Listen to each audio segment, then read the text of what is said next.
Hello and welcome back to my channel. तो दोस्तों कैसे हैं आप लोग। मध्य प्रदेश की परीक्षा धाम की बुक को हम डिस्कस कर रहे हैं, जो राज्य सेवा एवं राज्य की जो अन्य प्रतियोगी परीक्षाएं अपकमिंग सब में काम आएगी। मध्य प्रदेश का सामान्य अध्ययन हम डिस्कस कर रहे हैं दोस्तों। ये बुक का सामने कवर पेज देख सकते हैं आप। ये बुक की विषय सूची लिख रखी है। इस बुक में बताया गया कौन से टॉपिक है, कौन से सब्जेक्ट, कौन से चैप्टर कवर किए गए हैं। तो आज हम चैप्टर नंबर 10 को डिस्कस करने वाले। 10वें नंबर का चैप्टर हम डिस्कस करेंगे। मध्य प्रदेश में झील एवं तालाब के बारे में जानेंगे। यह लेक्चर मेरे द्वारा डिस्कस किया जा रहा है। My name is Vikram Khandelkar. हमारे ये पूरा, इसके पहले मैंने 9 चैप्टर पढ़ा चुका हूं और आने वाले लेक्चर आपको चैनल की प्लेलिस्ट में मिल जाएंगे। चैनल की प्लेलिस्ट को विजिट करें। तो आइए शुरू करेंगे ज्यादा देरी ना करते हुए। इस लेक्चर में हम 10वें नंबर का चैप्टर को डिस्कस करेंगे, मध्य प्रदेश की प्रमुख झील एवं तालाब। तो देखिए दोस्तों, यहाँ पे मध्य प्रदेश की प्रमुख झीलों के को दर्शाया गया। मध्य प्रदेश का मैप है ना। ये मैप को एक बार देख लेते हैं, मैप से पढ़ लेते हैं, फिर थ्योरी डिस्कस कर लेंगे। तो देखो, भोपाल को झीलों की नगरी कहते हैं। आप जानते हैं भोपाल में कई छोटी बड़ी झील होने के कारण भोपाल को झीलों की नगरी के उपनाम से जाना जाता है दोस्तों, है ना। और ये जो भोपाल में जो झील है वो रामसर भूमि क्षेत्र में शामिल है। जो रामसर संधि हुई थी, इसके बारे में मैं आगे डिटेल में बताऊंगा। रामसर संधि जो हुई थी उसमें शामिल है दोस्तों भोपाल की झील, है ना। इसके अलावा देखिए, ये यहाँ पे सिरपुर तालाब और यशवंत सागर झील, ये इंदौर में है दोस्तों। सिरपुर नाम का एक तालाब और यशवंत सागर झील, ये दोनों इंदौर में है। सिरपुर टैंक रामसर भूमि के लिए प्रस्तावित है। जो रामसर संधि साइन हुई है उसके अंतर्गत उसमें शामिल करने के लिए प्रस्तावित रखा गया है। किसको? यशवंत सागर झील को। उसके अलावा धार में 2 झीलें इंपॉर्टेंट है, मुंज सागर झील और कपूर झील। मुंज सागर झील और कपूर सागर झील, ये मुंज सागर झील और कपूर सागर झील का निर्माण राजा मुंज, जो धार का वाकपति राजा मुंज ने करवाया था। इसके अलावा एक यहाँ पे सागर में तालाब है जिसका नाम है झील है, जिसका नाम है लाग बंजारा झील। लाग बंजारा झील सागर में है दोस्तों। इसकी थ्योरी पढ़ेंगे अपन, अभी आगे देखते हैं, है ना। देखो, शिवपुरी में 3 झील इंपॉर्टेंट है। सांक्या सागर झील, जो सांक्या सागर झील है ये शिवपुरी में है। जो माधव राष्ट्रीय उद्यान है उसके अंदर है। माधव सागर झील भी वहीं पे है और एक जादव सागर झील, ये तीनों झील शिवपुरी में है दोस्तों। इसके अलावा एक नरसिंहगढ़ नाम की जगह रियासत हुआ करती थी। नरसिंहगढ़ जो राजगढ़ में आता है, वहां पे चीड़ी खो अभ्यारण्य स्थित है दोस्तों। चीड़ी खो अभ्यारण्य, और चीड़ी खो अभ्यारण्य में ही एक चीड़ी खो नाम की झील स्थित है। और चीड़ी खो अभ्यारण्य को मालवाए कश्मीर यानी मालवा का कश्मीर के रूप में जाना जाता है। तो ये मैप वाइज आप देख सकते हैं। मध्य प्रदेश की पूरी झील और तालाब को हम डिस्कस करेंगे। तो अब आइए थ्योरी डिस्कस करते हैं मध्य प्रदेश के प्रमुख झील एवं तालाब। सबसे पहले बात करेंगे दोस्तों हम भोजताल की। तो भोजताल जो है, इसको भोपाल में जो बड़ा तालाब है उसको भोजताल कहा जाता था। भोपाल में जो बड़ा तालाब है दोस्तों उसको भोजताल कहा जाता था। भोजताल भोपाल शहर में स्थित मध्य प्रदेश का सबसे बड़ा झील है। तो मध्य प्रदेश की सबसे बड़ी झील जो आएगा तो भोपाल को झीलों की नगरी कहते ही हैं। बहुत छोटी बड़ी झीलें हैं वहां पे, बहुत सारी, है कि नहीं। मार्च 2011 तक झील को अपर झील या बड़ा तालाब के रूप में जाना जाता था। 2011 तक के इसको अपर तालाब, ऊपर का तालाब या बड़ा झील, बड़ा तालाब के रूप में जाना जाता था।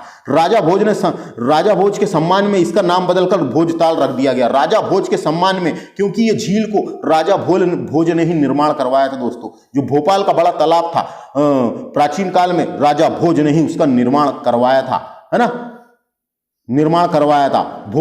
भोपाल को झीलों की नगरी के उपनाम से जाना जाता है। वहां कई छोटी बड़ी झीलें हैं दोस्तों के नाम से जाना जाता है। यहां और वहां पे भोपाल में झीलों की नगरी के रूप में स्थापित करने के लिए झील पर एक स्तंभ पर तलवार के साथ खड़ी राजा भोज की एक विशाल मूर्ति स्थापित की गई है। वो तालाब आप जब घूमने जाएंगे वहां पे देखेंगे तो राजा भोज की एक तलवार के साथ बेहतरीन खड़ी हुई एक मूर्ति स्थापित की गई है उसके सम्मान में, है ना। उसके सम्मान में बताया गया है। उसके अलावा देखो, 2002 में रामसर भूमि यानी अद्र भूमि क्षेत्र में इसको शामिल किया गया था। 2002 में रामसर भूमि यानी अद्र भूमि में भोपाल के बड़े तालाब को शामिल किया गया है दोस्तों। अब मैं आपको डिटेल में बताता हूं रामसर भूमि या रामसर हस्ताक्षर या रामसर संधि क्या था। तो दोस्तों सुनिए, रामसर संधि क्या है। तो 1971 में क्या हुआ? 1971 में ईरान में एक शहर का नाम है दोस्तों रामसर। तो 1971 में ईरान के रामसर में रामसर संधि पात्र पर हस्ताक्षर के अनुबंध करने के पक्षों में भारत ने भी शामिल किया था। तो आपको जानकारी के लिए बता दूं, 1971 में ईरान के रामसर शहर में विश्व की आर्द्र भूमियों के स्थायी उपयोग व संरक्षण के लिए यूनेस्को के नेतृत्व में अंतरराष्ट्रीय संधि पर हस्ताक्षर किए गए थे और यह 1975 में अस्तित्व में आया था। इसे रामसर संधि भी कहा जाता है। इसकी सूची में विश्व की प्रमुख वेटलैंड को शामिल किया गया है, जो आर्द्र भूमि है। विश्व के प्रमुख जो आर्द्र भूमि है उनको शामिल किया गया है, उनको शामिल किया गया दोस्तों। और 2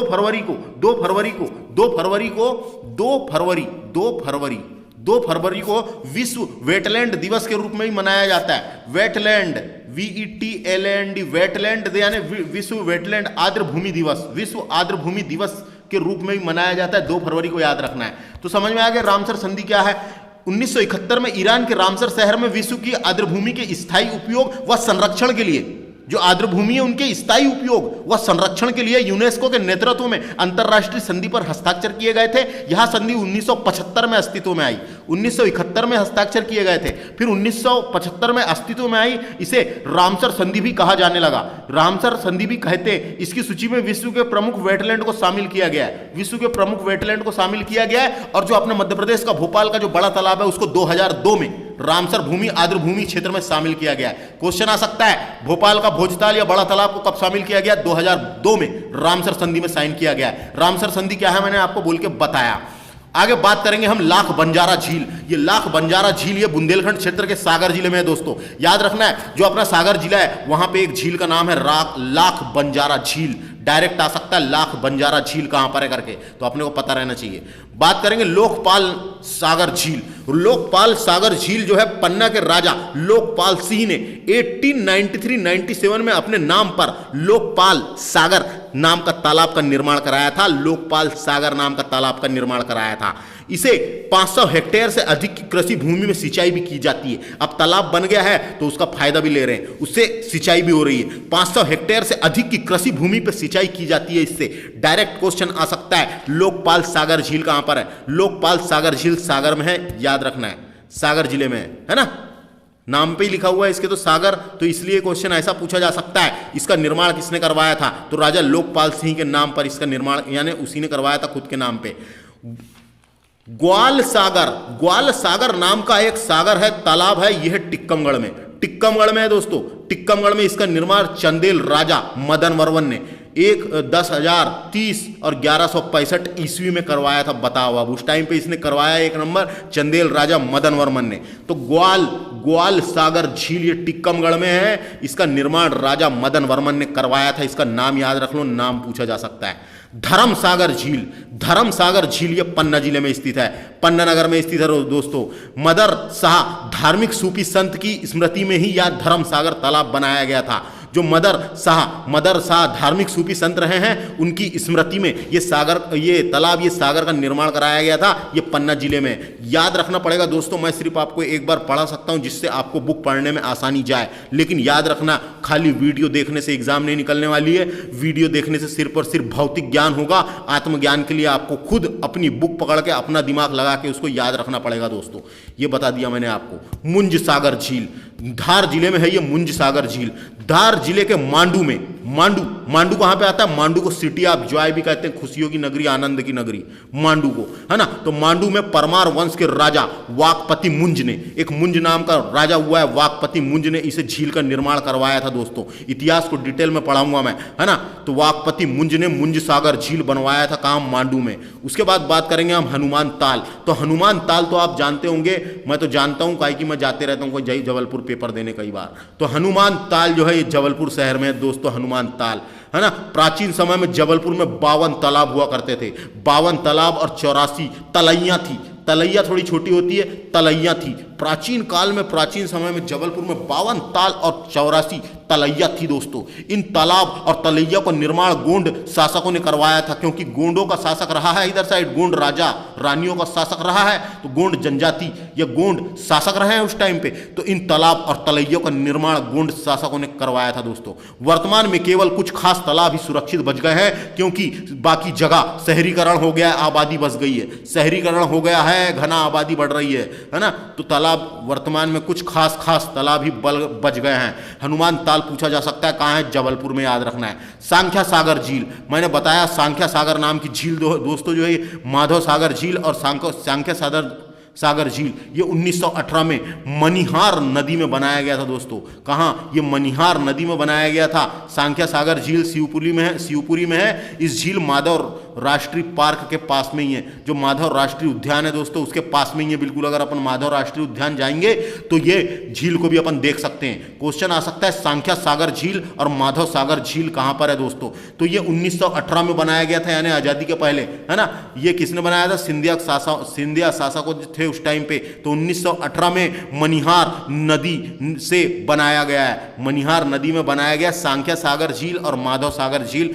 दोनों शिवपुरी में पूछा जा सकता है। बात करेंगे रानी तालाब की, तो देखो रानी ताल पूछेगा तो रानी ताल जबलपुर में है, लेकिन ये क्या है? रानी तालाब है। रानी तालाब रीवा जिले में है दोस्तों। रानी तालाब रीवा जिले के दक्षिण भाग में स्थित है। इस झील के पश्चिम में देवी काली का एक मंदिर भी है, प्राचीन मंदिर। मां देवी काली का एक प्राचीन मंदिर भी है रीवा में, इस तालाब के पास में। क्वेश्चन आ सकता है रानी तालाब कहां पर है? तो रीवा में है, याद रखना है। गोविंदगढ़ तालाब, इसको याद रखने में कोई दिक्कत नहीं होगी। गोविंदगढ़ नाम की तहसील कहां पर है? रीवा में है। तो गोविंदगढ़ तालाब रीवा जिले में स्थित है। यह तालाब महाराज रघु सिंह के जुदेव द्वारा बनाया गया था। एक महाराज हुए जिनका नाम था रघुराज सिंह जुदेव। रघुराज सिंह जुदेव द्वारा बनवाया गया था। यह गोविंदगढ़ के रीवा के महाराजाओं की ग्रीष्मकालीन राजधानी भी रही है। उस टाइम पे रीवा के महाराज लोग जो थे उन लोग ने अपनी ग्रीष्मकालीन राजधानी बनाए गए थे। गर्मी जब लगती थी तो ठंडी में आते थे यहाँ पे और एक नंबर मनोरंजन करते थे। तो ये रीवा के राजाओं की ग्रीष्मकालीन राजधानी के रूप में भी जाना जाता है ना। तो रीवा के राजा लोग यहाँ पे ग्रीष्मकाल के टाइम पे यहाँ ठंडी रहती थी तो यहाँ आते थे और अपना स्ट्रेस जो है दूर करते थे। आया समझ में क्या दोस्तों? तो गोविंदगढ़ तालाब पूछेगा तो रीवा में कोई दिक्कत नहीं है। संग्राम सागर झील, एक तरफा नाम लग रहा है संग्राम सागर झील, ये जबलपुर के चर्चित पर्यटन स्थल है दोस्तों। जबलपुर में है ये संग्राम सागर झील। शहर से लगभग 15 किलोमीटर दूर इस झील का निर्माण 15वीं शताब्दी में गोंड शासक संग्राम शाह गोंड शासक रहा है दोस्तों। उसी ने अपने नाम पर इसका निर्माण करवाया और खुद का ही नाम रख दिया, है ना। तो संग्राम शाह ने करवाया था। संग्राम सागर झील है जबलपुर में। चीड़ीखो नाम की झील राजगढ़ जिले में है दोस्तों। राजगढ़ जिले की एक रियासत हुआ करती थी नरसिंहगढ़, और वर्तमान में नरसिंहगढ़ एक तहसील है। तो नरसिंहगढ़ को मालवा ए कश्मीर के रूप में भी जाना जाता है। मालवा ए कश्मीर यानी कश्मीर का मालवा के रूप में चीड़ीखो झील या चीड़ीखो अभ्यारण्य या चीड़ीखो को जाना जाता है। इतना याद रखना है दोस्तों। आया है क्वेश्चन, कई बार मैं पेपर देने गया था उसी में पूछा था चीड़ीखो अभ्यारण्य कहां पर है। चीड़ीखो अभ्यारण्य पूछा था और दूसरी शिफ्ट में पूछा था मालवा ए कश्मीर किसे कहा जाता है। ऐसे उल्टे सीधे वहीं से क्वेश्चन आते हैं दोस्तों। अपने को हर चीज पता होना, क्योंकि और पढ़ के जाना है दोस्तों, रट्टा नहीं मानना है ना। और बाकी मैथ्स रीजनिंग सब चीज अच्छे तरीके से पढ़ के जाना है। जीके में जितने भी नंबर लाए जब ही सिलेक्शन होएगा अपना, समझ आ गया।